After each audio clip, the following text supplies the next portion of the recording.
Oui, bien sûr. Enfin, il y a toutes les situations se voient. Il y a environ 100 000 Nigériens qui sont partis tout de suite.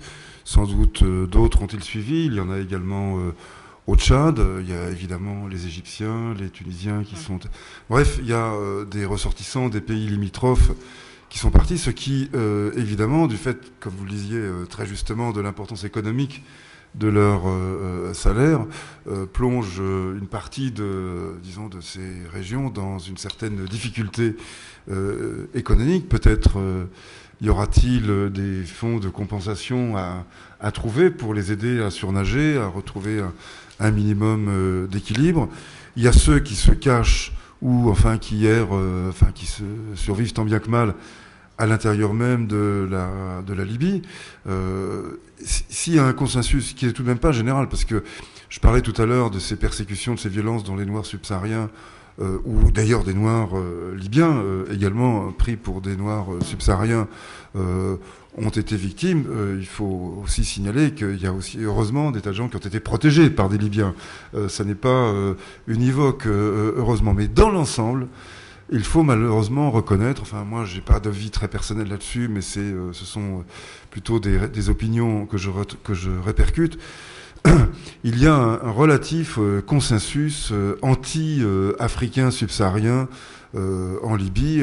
Les accusations selon lesquelles ils vivent de l'argent libyen, ils le détournent, et puis selon lesquelles ils ont à faire le travail ancillaire, subalterne en Libye, ce qui conforte d'une certaine manière cette vision un peu hautaine. Eh bien tout ça, enfin cette espèce de racisme-là, il existe, il est assez répandu, il n'est pas unanime, encore une fois, je le répète, et heureusement, mais enfin il facilite pas le travail. Et donc aider des Noirs subsahariens en Libye, ça n'est pas la plus mince des affaires. Puis je voudrais rajouter un point en reprenant ce qu'évoquait Laurent au sujet de Sirte et Zintan, Laurent Corbin, je veux dire, le MSF a annoncé hier, mais enfin j'ai pas suivi dans les détails parce que je n'y étais pas, mais annoncé qu'elle était refusée à Sirte et à Zintan, malheureusement par le CNT. On sait qu'il y a de nombreux blessés, qu'il y a donc des besoins chirurgicaux urgents, et nous n'avons pas été autorisés à pénétrer dans ces villes. Donc là, il serait bon qu'il y ait une ouverture qui se produise rapidement. Sur le sujet, ça fait 2 semaines qu'on essaye d'entrer à Sirte par la voie maritime. Dernière tentative ce matin a échoué pour X raisons. C'est préoccupant, c'est pas normal.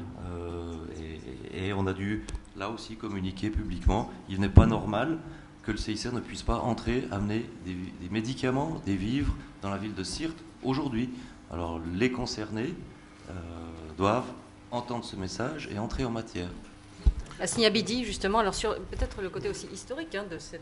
Non, mais il faut rappeler une chose, c'est que la première justice faite aux migrants subsahariens, elle était faite par l'Union européenne. Il faut rappeler que l'Italie, avec l'Union européenne, a signé ce qu'on appelle d'ailleurs... terrible, c'est l'installation des centres de tri dans les villes de Sirte, de Sabratha, de Benghazi jusqu'à Tripoli. C'est-à-dire que la Libye s'est engagée auprès de l'Italie et de l'Union européenne à ce qu'on appelle les accords de réadmission. Et ça a été fait par l'Union européenne. C'est la première des choses d'injustice. Donc c'est faux de dire que les migrants subsahariens sont victimes en tout cas de vexations ou des traitements atroces maintenant, mais ça a toujours été le cas, oui, même sous Kadhafi. Il y a d'ailleurs des rapports parlant de ça. J'ai été à Tripoli, j'en ai enseigné là-bas et j'ai vu la situation pour eux était catastrophique. C'est-à-dire beaucoup de Libyens, beaucoup d'Africains me disaient leur but c'était l'Europe, c'est de partir, mais ramasser un petit peu d'argent et partir et ne pas laisser, parce que c'est vrai, non seulement le traitement officiel, mais le traitement, encore une fois, c'est vrai, mais je généralise pas, aussi de certains Libyens aussi pris par la propagande officielle, était très négatif envers nos frères africains. Souvenez-vous du discours de Kadhafi. Si vous continuez à bombarder, l'Europe va devenir noire. Et il l'a utilisé comme argument justement pour dire, regardez, c'est moi votre homme ici qui empêche l'immigration de ce côté-là. Aujourd'hui, la situation, c'est vrai qu'elle n'est pas encore une fois brillante, et c'est vrai que ça, c'est le rôle des acteurs humanitaires, des acteurs non étatiques, parce que tout simplement, il n'y en a pas d'État. Aujourd'hui, il n'y a pas d'État en Libye, et c'est une situation, c'est vrai, urgente, qui se pose non seulement pour les migrants subsahariens, mais aussi qui se pose pour toutes les autres populations. En parlant de l'argent, oui, il se trouve qu'il y a deux transitions très fragiles en cours, la Tunisie et l'Égypte, et c'est vrai que les deux pays, comme vous le savez, une des trois conditions de la transition, c'est le traitement des difficultés économiques. Évidemment, quand vous avez des milliers de personnes qui sont renvoyées de la Libye forcés et ne peuvent plus se nourrir et nourrir la famille, c'est une difficulté énorme pour la machine économique égyptienne et tunisienne qui est déjà en situation presque déficitaire. Et pourtant, l'Europe ferme ses frontières, donc peut-être que là aussi, il y a une responsabilité de l'Union européenne dans cette approche concernant les migrants qui viennent de tous ces pays. Oui. Monsieur qui a demandé la parole. Il y a un monsieur qui a demandé la parole depuis longtemps. Voilà. Désolé, hein. Voilà. Je vais essayer. Moi, je suis Philippe Briefman, professeur à l'Université de Paris 1. Je me suis interrogé pendant 1h15 sur ce dont vous parliez. Depuis une demi-heure, vous parlez effectivement, me semble-t-il, de ce qui est le cœur du sujet, c'est-à-dire effectivement la situation militaire, l'action des organisations militaires durant le conflit et aux frontières. Je pense que pour un certain nombre d'entre nous, en tout cas c'est mon cas, si nous venons ici, c'est d'abord pour échanger sur cela. Donc je voudrais quand même revenir, juste, parce qu'on en a déjà beaucoup parlé, mais moi je vous invite, Véronique, et j'invite les organisateurs ici, le CICR et puis les ONG françaises, à faire un véritable débat sur la responsabilité de protéger. Parce que renier est contre ce qui est son droit le plus strict. Boris Michel nous dit que ça ne fait pas partie du droit humanitaire, de l'intervention humanitaire. La plupart des spécialistes du droit humanitaire pensent le contraire. Ils pensent que c'est un élément du droit international humanitaire. Donc le débat, il devrait avoir lieu, mais c'est pas le débat, me semble-t-il, d'aujourd'hui. En tout cas, c'est pas ce qui était inscrit. Et vous n'avez pas de spécialiste de la responsabilité de protéger, j'en suis pas un, je vous rassure tout de suite, mais il y en a. Donc invitez-en un qui viendra la défendre et qui viendra en parler. Il faudrait quand même rappeler que la responsabilité de protéger, c'est une décision des Nations Unies. Alors, la querelle, savoir si c'est légal ou légitime, enfin, c'est quand même l'Organisation des Nations Unies qui l'a voté. Et contrairement à ce que dit Ronnie, il est tout à fait inexact que pour la Birmanie, ça a été la première application, puisque le Conseil de sécurité n'a pas voté justement l'application de la responsabilité de protéger à ce moment-là. Donc les deux premières fois où elle a été mise en œuvre, c'est pour la Côte d'Ivoire, avec déploiement des troupes, le NUCI a reçu mandat, et avec la Libye. Alors quelle est dérivée, on peut en discuter, mais discutons-en. Et je rappelle quand même que la responsabilité de protéger, c'est une initiative non pas d'un méchant ou d'un afro-occidental ou d'un agent des CIA, mais c'est Kofi Annan, le secrétaire général des Nations Unies. C'est lui qui l'a mis en avant. C'est lui qui avait désigné une commission présidée par un juriste algérien, Mohamed El-Jaoui, et par un premier ministre australien.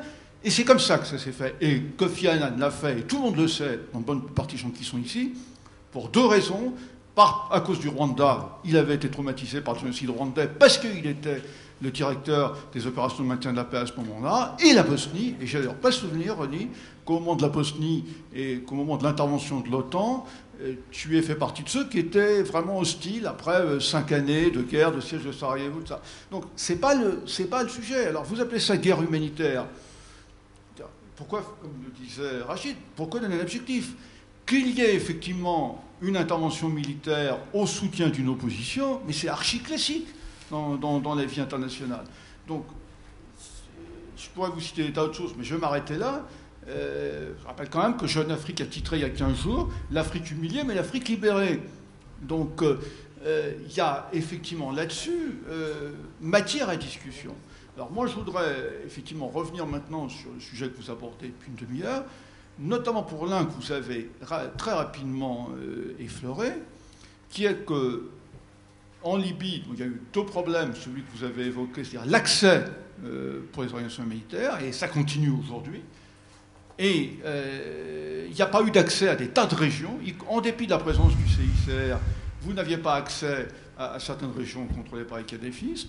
Il n'y avait pas accès au Djebel Nefoussa pendant pratiquement tout le conflit. Si vous avez eu accès à Misrata, comme l'a dit M. Abidi, c'est parce qu'effectivement, du côté rebelle, parce qu'il y avait l'intervention, les rebelles, et puis qu'il y avait les navires de l'OTAN, donc il y a un problème d'accès. Et le deuxième problème, sur lequel j'aimerais vous entendre tous les trois, c'est que cette crise, elle a une dimension qu'on n'avait jamais rencontrée, c'est-à-dire 1 million de personnes qui ont quitté la Libye, qui sont effectivement des migrants, sans aucun statut, on ne les reconnaît pas comme réfugiés. C'est pour l'essentiel l'Organisation internationale des migrations qui les a pris en charge, et pas le HCR parce qu'on ne peut pas les reconnaître comme réfugiés. Ils ne sont admis nulle part. Ils ont été effectivement dans des camps en Tunisie et dans des camps dans le no man's land sur la frontière égyptienne. Il y a eu effectivement une action de l'organisation humanitaire, mais le problème demeure non résolu pour des centaines de milliers d'entre eux. Et moi, je voudrais vous poser la question à tous les trois là-dessus, d'avoir votre avis sur cette dimension tout à fait inédite. C'est un État rentier, comme vous l'avez dit, Rasni, c'est-à-dire, et cette situation peut se reproduire, d'un État rentier dans lequel une catastrophe naturelle ou une crise politique survient, avec des centaines de milliers ou des millions de personnes qui quittent le pays. Comment les assiste-t-on? Sur quelles dispositions? Avec quel soutien? Quel appui? Et sur quelle base? Pour l'instant, ça reste totalement dans le flou. Enfin, moi, je le vois comme ça.